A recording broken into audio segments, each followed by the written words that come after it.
और हम सब जितने विपक्ष के थे सब हम सब बहिष्कार कर चुके थे, लेकिन उसके बावजूद भी उन्होंने जानबूझकर ये मत विभाजन कराया, सदन के विपरीत अपना आचरण किया था और उस आचरण के कारण बिहार विधानसभा की गरिमा को धक्का लगा था और जो वह स्वरूप दिखा था उस स्वरूप को पूरी दुनिया ने देखा है, आप मीडिया के साथियों ने देखा है। महागठबंधन के कई माननीय मंत्री उसमें अशोभनीय व्यवहार के कारण वो आरोपित थे और उन पर समिति का प्रतिवेदन आना था। हमारे जो बिहार विधानसभा के उपाध्यक्ष हैं उन्होंने जानबूझकर ये प्रतिवेदन को नहीं रखा, जबकि आज के विषय सूची में था। और हमारे कई मंत्री थे जो किस प्रकार से कई योजनाओं की राशि को श्री नीतीश कुमार जी ने वापस करने के लिए बाध्य किया। विस्तार से उन सबों पर हम सबों ने सदन में अपनी बात को रखा है। नमस्कार, मेरा नाम उत्कर्ष है। आप लाइव सिटीज़ देख रहे हैं। बिहार विधानसभा का विशेष सत्र बुलाया गया है जो कि 3 दिनों का सत्र है।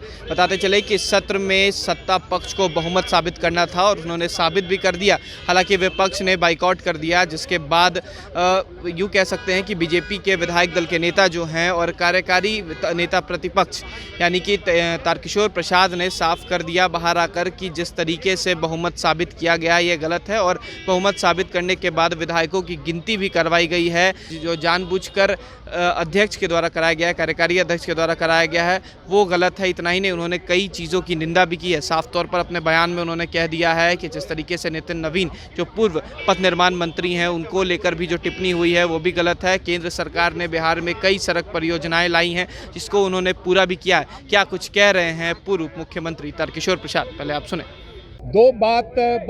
दो मामले बहुत चकित करने वाले थे। जब वर्तमान महागठबंधन सरकार को अपना विश्वास मत लेना था और विश्वास मत प्राप्त कर लिया, उसके बावजूद भी उन्होंने मत विभाजन जानबूझकर, जो सदन के उपाध्यक्ष हैं उन्होंने श्री विजय कुमार चौधरी जो संसदीय कार्य मंत्री हैं उनके आग्रह पर करवाया और हम सब जितने विपक्ष के थे सब हम सब बहिष्कार कर चुके थे, लेकिन उसके बावजूद भी उन्होंने जानबूझकर ये मत विभाजन कराया। दूसरी बात कि आज कई समितियों का प्रतिवेदन ले होना था, जिसमें विगत बिहार विधानसभा में जो घटना हुई थी जिसमें कई माननीय सदस्यों ने सदन के विपरीत अपना आचरण किया था और उस आचरण के कारण बिहार विधानसभा की गरिमा को धक्का लगा था और जो वह स्वरूप दिखा था उस स्वरूप को पूरी दुनिया ने देखा है, आप मीडिया के साथियों ने देखा है।